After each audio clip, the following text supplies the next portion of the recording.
tous. Nous avons vu dans nos précédentes vidéos que nous travaillons en tant que groupe et attirons magnétiquement celles et ceux avec lesquels il y a accordance. L'amour circulant dans l'entre-nous selon le point vibratoire le plus élevé fréquenté par notre conscience. Ainsi, nous avons vu qu'à tout âge, il n'y a pas de bonne ou de mauvaise expérience relationnelle, car toutes sont l'opportunité pour la conscience de croître en liberté en répondant de l'évolution nécessaire pour cela. Nous vous proposons d'aborder le thème de notre vidéo du jour, l'amour instructeur mondial par l'imagination. Imaginons l'humanité qui, au fur et à mesure de son évolution, considérerait l'amour comme le guide intérieur à partir duquel penser le bien commun et servir la vie dans son ensemble.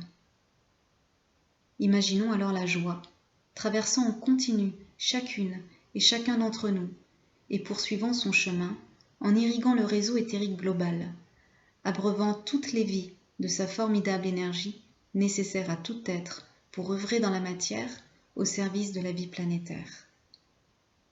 Imaginons alors l'humanité irradiant tel un petit soleil la gloire de l'amour et de la volonté de bien sur la terre. Si le cœur aspire naturellement à cela, le chemin pour y parvenir n'en demeure pas moins à parcourir. Invisible à l'œil physique, l'amour est subjectif, et subjectif par le biais de la conscience qui en fait l'expérience et qui en continu cherche à qualifier l'existence de sa présence. Que ce soit l'amour de l'argent, l'amour de ses idéaux, l'amour du pouvoir, l'amour de l'incarnation, l'amour de l'humanité, l'amour des idées, l'amour de la vérité, nous pourrions dire que l'amour est partout et qu'il dirige notre avancée selon le but de conscience que nous poursuivons. Et lorsque notre conscience nous dit que rien ne va plus dans notre existence humaine, dans notre façon d'être au monde, c'est l'amour de l'amour qui nous indique la direction et nous oblige à nous réajuster pour vivre en phase avec la réalité. Ainsi, l'amour construit différentes formes d'existence et l'énergie de vie les détruit lorsque celles-ci deviennent limitantes à l'épanouissement des qualités de l'être intérieur. Ce mouvement relationnel entre la vie et l'amour est perpétuel et dirige notre évolution. Nous pourrions alors imaginer en tant qu'humanité vivre pleinement en adéquation avec ce cycle de mort et de renaissance. Pour cela, dès le plus jeune âge, nous pourrions soutenir les enfants dans leur apprentissage à construire, tout en étant détachés des formes construites, afin de demeurer dans le flux de la vie qui impose un renouvellement continu. Mais n'est-ce pas ce que l'enfant vit déjà ? Nous pourrions dire que si l'enfant semble naturellement répondre de ce principe de mort et de renaissance, voyons combien, en tant qu'adultes, nous participons à conditionner l'enfant dans l'identification et l'attachement aux apparences. Si quand l'enfant fait une petite création, que ce soit un dessin, une poterie, une poésie ou encore un exposé, nous la conservons comme le souvenir d'une belle réussite ou d'une première fois. Nous transmettons sans même nous en rendre compte notre attachement au résultat. Il ne s'agit pas de jeter ces créations, mais plutôt de ne pas se les approprier. Imaginons si nous n'étions ni satisfaits ni insatisfaits de la création, mais sensibles aux qualités mises en œuvre à travers l'enfant tout au long de son ouvrage, choisissant, quand sa conscience le permettrait, de l'accompagner à reconnaître et identifier lui-même ses qualités. Cela nous déloge de la relation de compétition basée sur l'attachement au résultat et permet d'avancer en conscience sur le chemin de l'épanouissement de l'être intérieur. Car toutes les qualités sont toutes présentes dans le cœur humain. Certaines sont en germe, d'autres en éveil et d'autres bien éveillées. Coopérer à la croissance du bien en nous et dans l'entre-nous nous engage à reconnaître celles dont nous sommes porteurs et celles qui nous font défaut, sans figer aucune d'elles d'une définition que nous ne remettrions pas en question. Car notre interprétation des qualités évolue au fur et à mesure que notre conscience s'éveille à la joie du soi subjectif et illimité. Ainsi la patience de l'enfant qui élabore une construction en cas plat. Ces petits morceaux de bois avec lesquels il aime construire des tours aussi hautes que possible, et tout à fait différente de la patience de l'humain qui cultive la compréhension aimante, ou encore de la patience du maître de sagesse qui sert le plan planétaire détaché du temps et de l'espace. Rappelons que l'éducation sur la Terre est pour l'humanité dirigée subjectivement par la nécessité d'apprendre à vivre en conscience, en conformité avec les lois du système dans lequel nous avons la vie, le mouvement et l'être, afin de n'être plus qu'un avec ces lois et vivre la liberté d'être. Aujourd'hui, considérez que les formes sont temporaires et pour nombreux humains une loi à contourner. Ainsi, de nombreux chercheurs travaillent pour donner l'immortalité à nos apparences, une erreur temporaire qui prend racine dans notre attachement à l'éphémère, dû à notre ignorance du principe de mort et de renaissance. Si maintenant, dès le plus jeune âge, nous relayons aux enfants l'idée que les formes sont toutes vouées à disparaître, et que l'essentiel est dans l'enseignement intérieur qui se fait jour à travers leur construction, il en serait tout autre de notre interprétation du sens de l'existence. Nous pourrions ici nommer Maria Montessori, qui a instauré un rituel pour les élèves de ses classes. Chaque année, à la date d'anniversaire de l'enfant, celui-ci, entouré de ses camarades, porte entre ses mains une petite sphère bleue représentant la Terre et fait symboliquement le tour du Soleil en circulant autour d'une boule jaune placée au centre de l'espace. La maîtresse, munie d'une bougie, retrace alors l'épanouissement de l'enfant, en nommant depuis sa naissance les moments marquants de son histoire et ses différents apprentissages à chaque âge.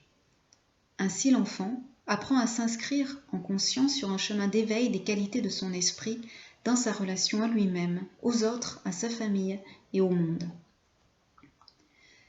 Mais si l'enfant apprend à considérer les formes construites comme le moyen à travers lequel ces qualités se développent, il est aussi celui qui apprend à ranger les outils et matériaux utilisés afin qu'ils soient disponibles pour de nouvelles constructions.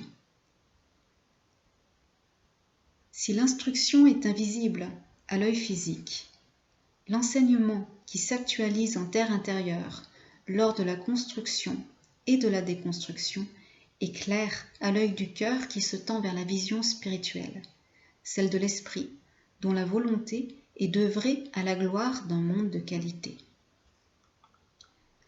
Ainsi, nous pouvons accompagner l'enfant à devenir adulte en découvrant et soutenant les qualités intérieures qu'il s'appropriera temporairement pour construire un édifice plus subtil, celui de sa personnalité. Là encore, qu'il apprendra à déconstruire lui-même quand l'heure sera venue, afin de rendre à l'ensemble les qualités de l'âme à l'origine de la construction de toutes les formes.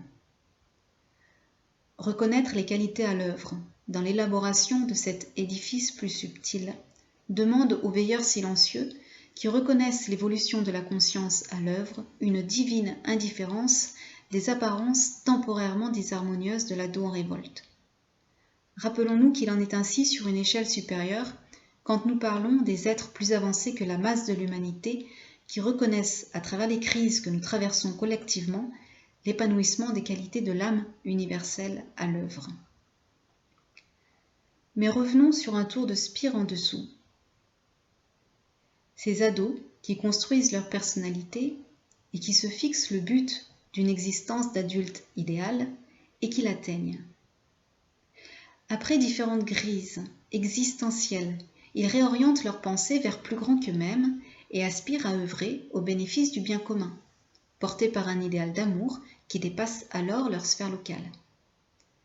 C'est ainsi qu'au fil du temps est né le groupe subjectif des hommes et des femmes de bonne volonté partout dans le monde, qui constitue l'entité énergétique dirigée par l'intention commune que l'amour et la paix rayonnent partout sur la planète, à travers toute communauté, tout pays, tout foyer, et en vérité à travers le cœur de tous les humains. Mais lorsqu'un peu plus haut, nous parlions d'apprentissage à la construction et à la déconstruction, il en est ainsi pour toutes les formes, sans exception, même les plus raffinées. Ainsi, l'idéal d'amour de ce groupe demande également à être déconstruit. Car comme nous l'avons vu, c'est ainsi qu'un flot de vie plus abondant émerge au sein de la conscience. L'attachement à nos idéaux, aussi beau soit-il, est un attachement aux formes construites. Aussi, si en tant qu'individu, nous avons un certain idéal de paix et d'amour, clarifier cet idéal et reconnaître notre attachement à celui-ci comme une entrave à l'amour nous engage à renoncer à ce que nous chérissons comme étant le plus élevé. Cela même qui nous semble couler de source et qui devrait être, pensons-nous, une évidence pour toutes et tous. Car toute attache nous coupe de la communication et de la mise en circulation de l'énergie de ces grandes qualités que sont l'amour et la paix.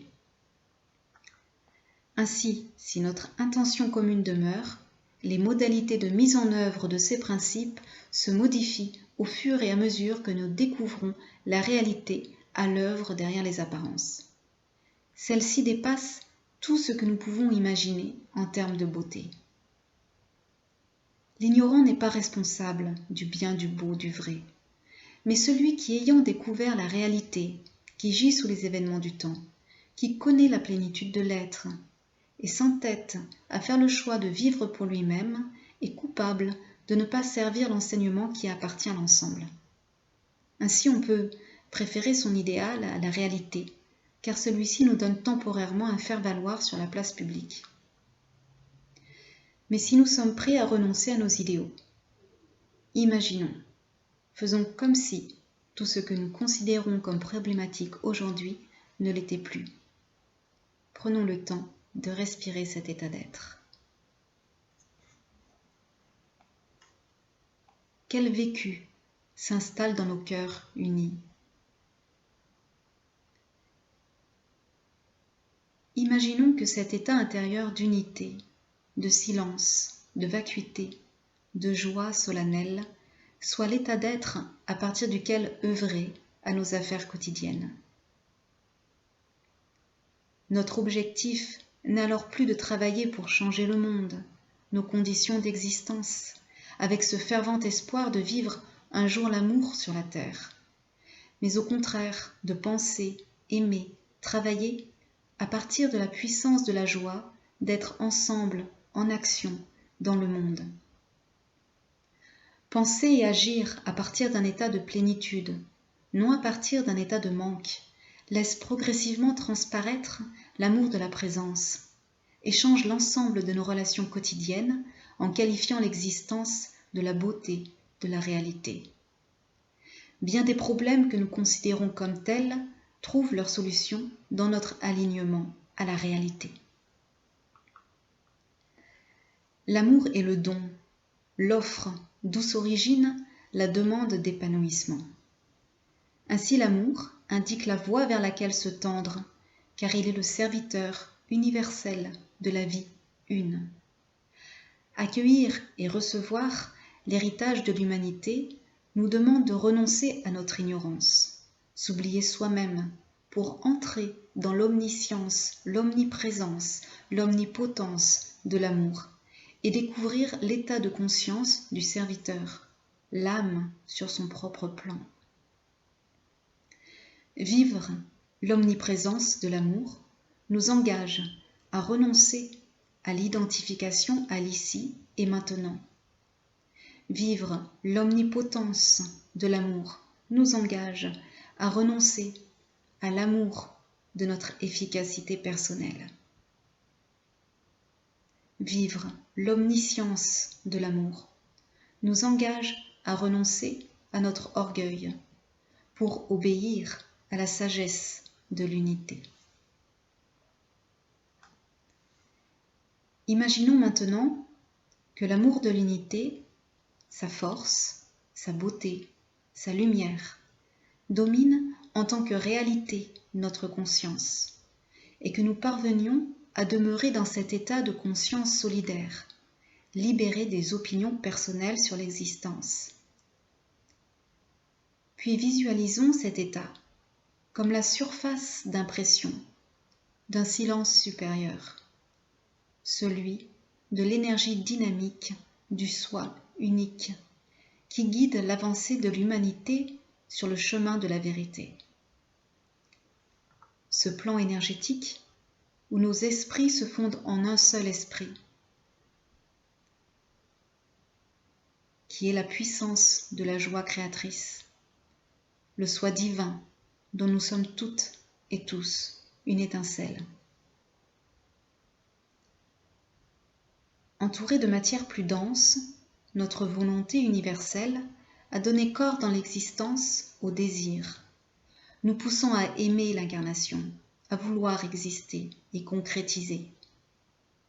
Sur le chemin du retour, la volonté de bien nous enseigne à réorienter nos pensées vers la source vivifiante et ainsi raffiner la densité de la matière.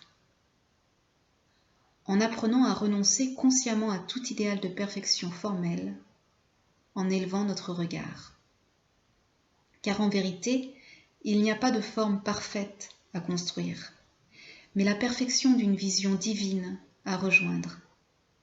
Ainsi, en découvrant, en rejoignant, en vivant les qualités d'être d'où s'origine toute forme d'existence, nous participons à libérer l'humanité de l'emprise du matérialisme.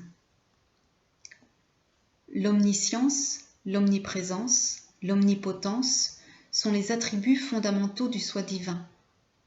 Les vivre dans la matière est la destinée de chaque étincelle de vie manifestée. Lorsque nous sommes en phase avec la réalité, nous accueillons ce que nous ignorons et partageons ce qui ne peut être possédé, délivrant de l'inconnu ce qui doit l'être au bénéfice du bien commun. Ainsi, sur le chemin du retour à la vie, nous répondons de notre pouvoir créateur. Plus nous nous entraînerons à éveiller notre sensibilité au monde des qualités de la création dans laquelle nous sommes, plus nous nous entraiderons à les laisser transparaître, et alors le souffle de la grâce inspirera chacune de nos pensées. Rappelons-nous ici que lorsque nous cessons d'être en phase avec la réalité, nous nous coupons tout simplement de la joie. Alors, que la réalité domine chacune de nos pensées, que la vérité dirige notre existence, que notre joie embaume l'espace et allège le cœur des hommes et des femmes en proie au doute et à la peur. Merci.